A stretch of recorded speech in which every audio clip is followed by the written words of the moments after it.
Manx Radio Sport. A very good evening and welcome to your latest edition of Friday Sport Preview here on Manx Radio. Rob Pritchard here with you until 6:30pm. I hope you've had a wonderful week so far as always. Coming up tonight, league fixtures are scheduled to resume in earnest this weekend in Manx football, with games from the Premier League down to the combination leagues penned in. It's a busy weekend for Manx rugby as well tomorrow, with 3 Ireland sides involved in UK competition, and a new look local tournament is set to start on Saturday. And this weekend also sees the start of the 2023 men's and ladies hockey season on the Isle of Man. That is all to come this evening.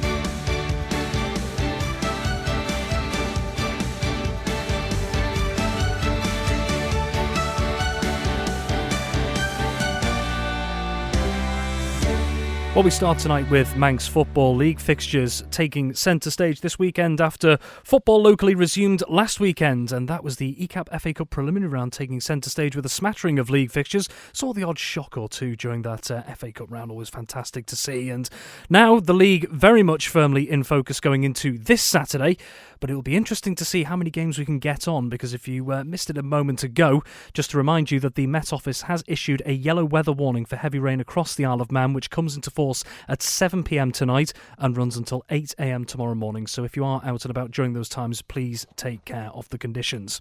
Well, with that in mind, we've got Tony Mepham in the studio as always to look at the fixtures going ahead. And well, Tony, good evening. And I think it's going to be a bit of a fingers crossed job to hope that these games go ahead if the weather really does close in overnight. Yeah, we've just been having a conversation downstairs about that, haven't we? And yeah, it's a little bit worrying what's coming in, and we've had a wet week as well, Rob.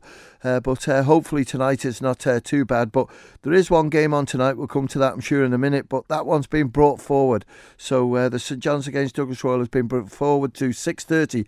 The reason why this heavy rain is due in by about 8 o'clock. So we'll try and get the game finished before that rain comes. And hopefully there's no added time, and it should be done and dusted.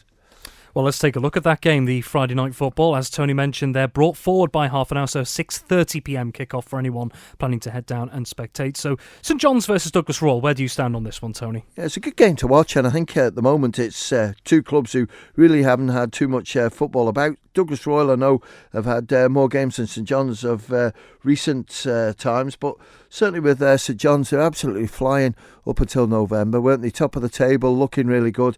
And then since then, the teams around them have carried on winning. St John's have dropped a few points and picked up a few injuries, and two key injuries for them as Callum Taggart and Dean Leese, but hopefully they'll play tonight. Douglas Royal, depending on what sort of players are available for them, with FC Isle of Man not playing tomorrow, they may be allowed one or two players to come in and play for their club, so we'll see on that one. But I think Michael Fitzmaurice's team for Douglas Royal is quite strong, and by what I've heard today, I think St John's is quite strong, so it'll make for a good game of football. It's not too cold out there, Rob, so it should be okay, and I'm going to go for St John's just to win it.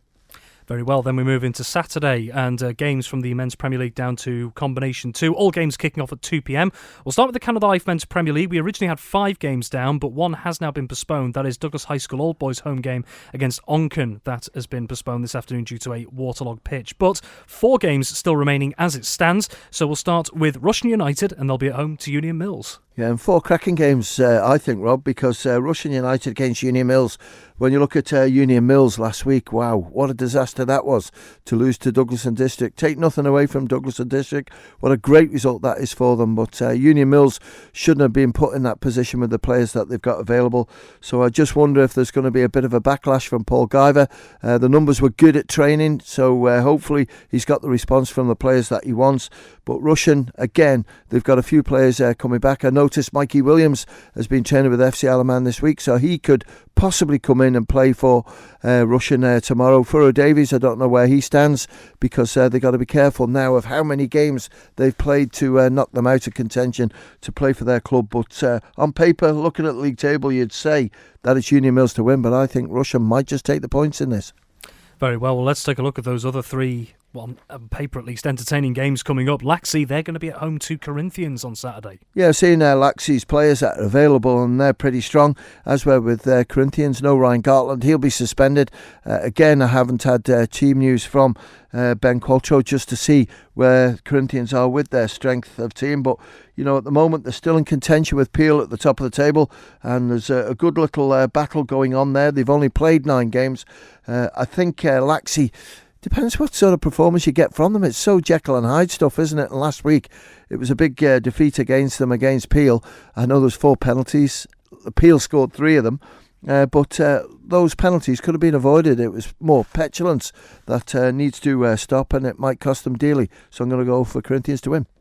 Very well. And then on Glencrutchery Road, St George's are going to be at home to Ramsey. Yeah, people will say, looking at the league table, why are you saying that there should be close games when Ramsey are 5th and St George's are bottom? But I think St George's now are starting to feel the heat a little bit, Rob, from that bottom of the table position. They certainly don't want to be relegated after the history they've had over the last 15 years or so, and they'll be looking to see if they can get maximum points in this game. It's home advantage, so it might help them.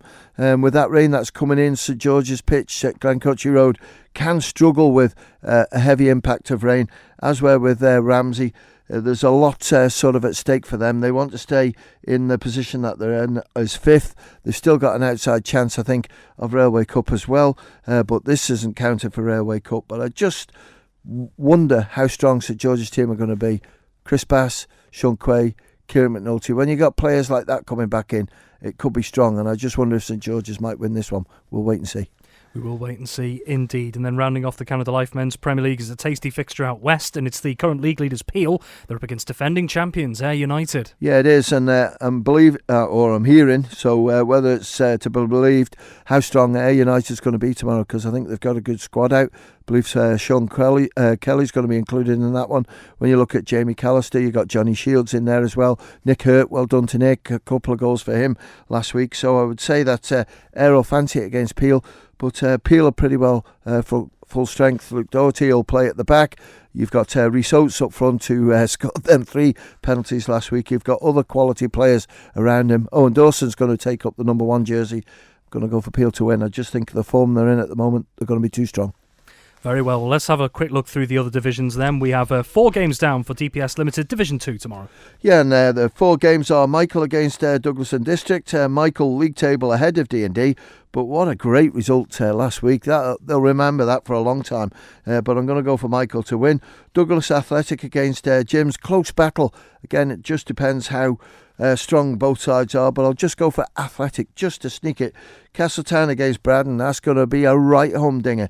And again, Castletown will be smarting after that result last week in the Cup. Expected to do better, as well with Braddon. I just think the young players that they've got there, I'll have a right good go against Castletown. I'm going to go for a draw in this one. And Colby against Governors. Local derby, the reason why I say that, they play on the same venue, don't they? 2 pitches down there, and I'm going to go for Colby to take maximum points in that game. Very well, that's Division 2. Let's move into the combination divisions. We've got 5 games for Canada Life Combination 1 tomorrow. Yeah, Union Mills against Russian. Russian absolutely flying, maximum points and just winning every single game that's put in front of them, and I don't see any difference tomorrow afternoon, so I'm going to go for Russian to win.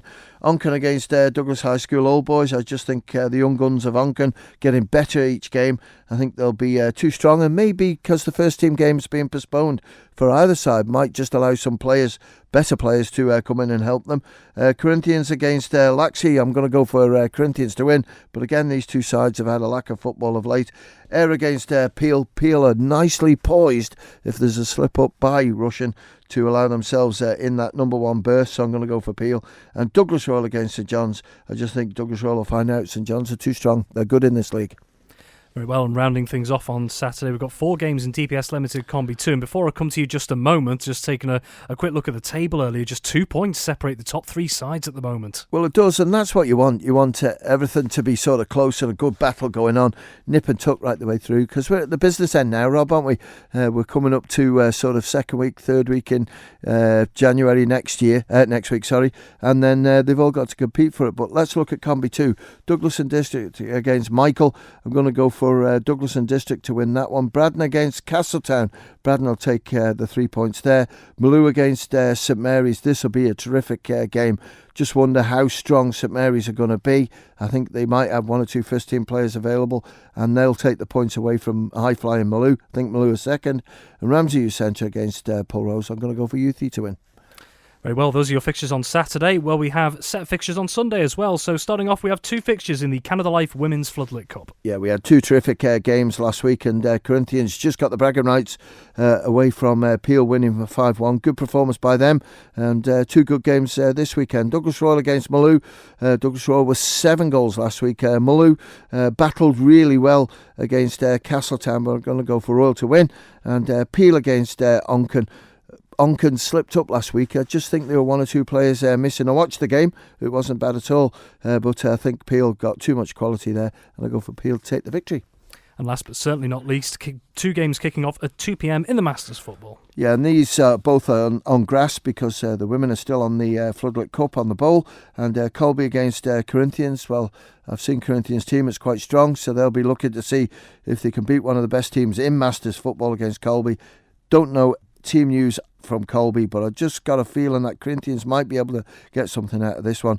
And Laxey against Douglas and District. Laxey are one of those sides. If they've got the best team out, Rob, they can beat anyone in that league, apart from probably Ayr United. But I'm going to go for Laxey just to take the points away from D&D. Very well, and finally, just before we let you go, we've got around 30 seconds here. We know that there's been a lot of disruption to fixtures over the last couple of months because of the weather. If you can just sum it up in 30 seconds, where do you stand at the moment in terms of trying to get these games on? Yeah, we're just trying to work at the moment with 3 clubs, to be honest with you, to see if we can get a couple of games out of the way. The Ramsey and Corinthians Outstanding Cup game out, we're trying to get that on a midweek game, and also just trying to get one of the Railway Cup games out of the way, which is St John's against Ramsey. Could do with Ramsey, really give me a ring. I'm sending messages and getting nothing back, and we've got the venues there. We want to try and get the games on, so if you could please give us a ring. It's manners. Phone call's been made twice now. I'd like to have a phone call, please. Well, we hope to get some clarity very soon. Well, Tony, thank you very much, and have a very good evening, and I'll be catching up with you tomorrow.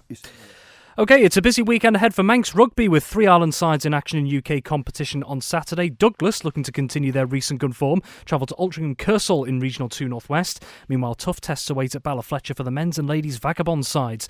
In a big update too, the Ravenscroft Manx rugby competitions have undergone a big change this week. With all the details as ever is Dave Christian. Douglas away at Altrincham Kersal, 2 sides dead level in the table as well, tied for 8th place. Although Kersal have 2 games in hand on Douglas, they haven't actually played since the 3rd of December, which is a big layoff for them. Douglas, they've made some changes from last week's team. Difficult to say, really. I'm not certain whether they're good changes or bad. I'm going to say they're positive, they're good changes. We're missing Niall Killier from number 8, but he's been replaced by Craig McGee, and they're very, very similar players.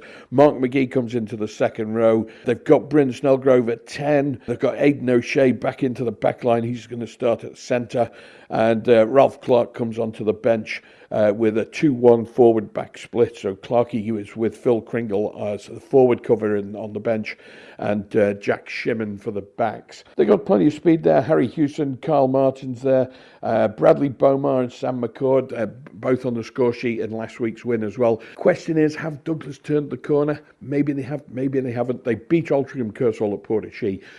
They've got a reasonably strong side going away tomorrow, pretty much close to the strongest they're going to have all season. I think they've got it in them to beat Altrincham Kersal. At Ballyfletcher, things are a little bit different. There was a little bit of positivity just before Christmas. New coach came in, Francie Gamishes, and there was a real change. I've watched a couple of games now at Ballyfletcher, and I was at the Duckenfield game just before Christmas. There was a change of attitude almost, a sea change, and the players had more of a spring in their step. Things potentially looking up for Vagabonds. They did get a bit of a trouncing at Old Bidians last week, but they've got Ellesmere Port coming to Ballyfletcher tomorrow. Ellesmere Port only beat them by a point in the away match, so Vagabonds are going to fancy their chances at home. A good strong side. I've noticed Alex Cartney popping in at number 8. I think he's come to them from Douglas's Kelps team, and that will help Vagabonds, particularly if he's in the back row there with Mark Oldfield. Mark gets around the pitch, and he's been very much the form player this season. Vagabonds, good chance for that one. I'll try and keep an eye on that for Saturday Live, because I'm going to be on the adjacent pitch there at Ballyfletcher, where Vagabonds ladies ladies are playing Southport in Women's NC Northwest 1. Southport, runaway league leaders, and they're writing on the wall a little bit. They've possible maximum 30 points for Southport. They've picked up 29 of those 30, won 6 from 6, and nobody's really given them any trouble. Vagabonds lost the away leg, I think it was 48-7, if my memory serves me correctly. So need a bit of a turnaround, but turnarounds can happen.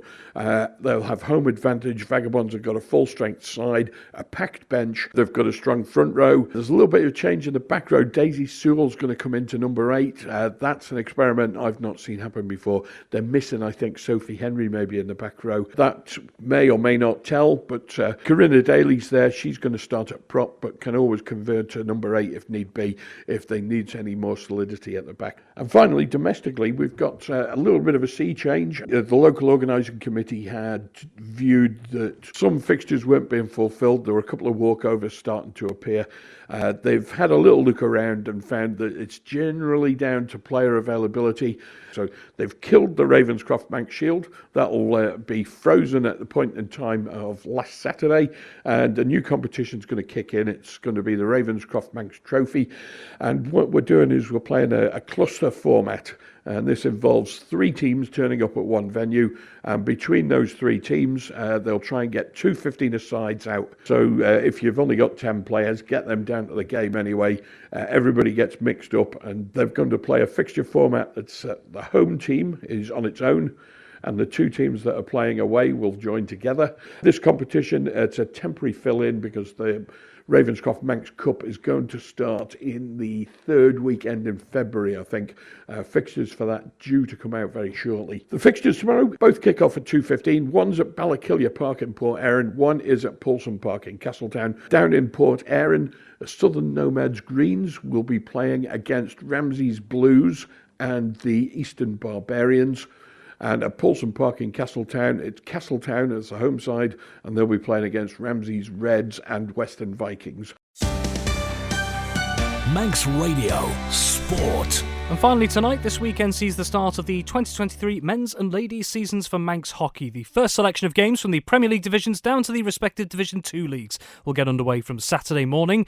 So how will defending champions and promoted sides alike fare on the opening day? I caught up with Ben Cunningham to get his thoughts. We'll start in the ladies Premier League, and the early pushback 12:35 this Saturday at King William's College. Valkyries A face Castletown A. Yeah, this one I reckon will be very close. Castletown Ladies A had a very good, strong season last season, as well as did Valkyries A. I think this one will be very close, but I think Valkyries A will just have it on the edge here. And the other game in the Ladies Premier League at 2:05, also down south at Castle Rushen High School, and that is Backers A versus Castletown B. Yeah, Castletown B promoted last season up to the Premier League against Backers A, who are a very strong opponent, and this will be a good test to see how good Castletown B are and what potentially Castletown B could do in this league. But I think Backers A, are probably favourites on this one. Then we move on to the Men's Premier League. 3 games this weekend, all pushing back at 12:35. And the first of those here is at the NSC, and that is Backers B, and they'll take on Valkyries A. Yeah, Backers B promoted up to the Premier League. Tough opponent for their first game against Valkyries A, who had a really strong season last season.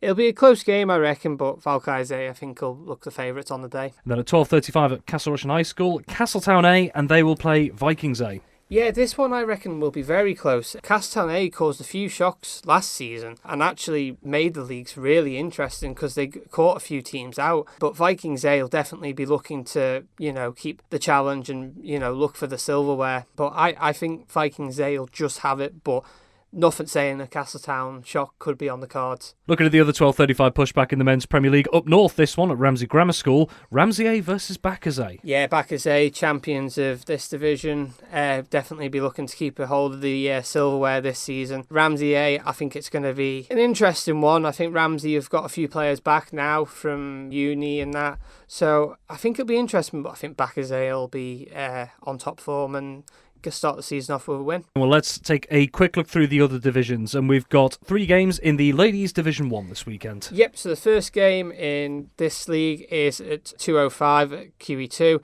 and that's Valkyries B against Vikings B. 2:05 again, but this time in Ramsey. We have Ramsey A against Backers B, and then the final game in this league is at 3:35 at QE2, and that's Bacchus C against Harlequins A. Where do you see, potentially, if you had to sum up, where those 3 games might go? For them games, I reckon it'll be a Valkyries B win, a Ramsey A win, and a Harlequins A win. Concise and to the point. Well, let's move on to Men's Division 1. 2 games there. Yep, so the first game in this division is at 12:35 at QE2, and that's Valkyries B against Vikings B. I think this one will be very close. Both teams ex-Premier League teams, so they'll definitely be looking to make sure they get back into the Premier League. I think Vikings B, though, will just have it on paper. And then the last game in this league is a interclub derby, and that's Harlequins B against Harlequins A, and that's at 2:05 at the NSC.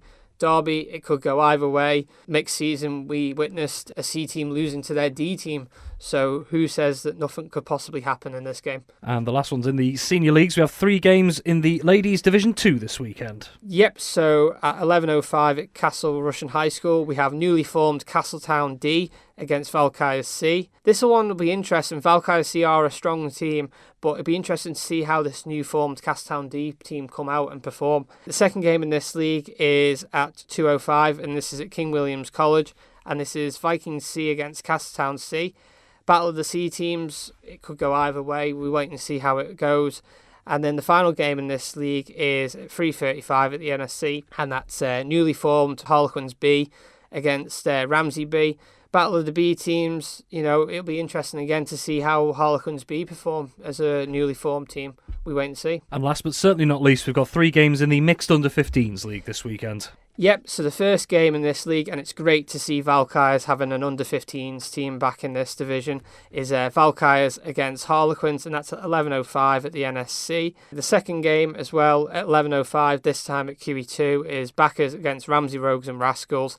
And the final game in this league is Castletown Sharks against Vikings, and that's at 3:35 at King William's College.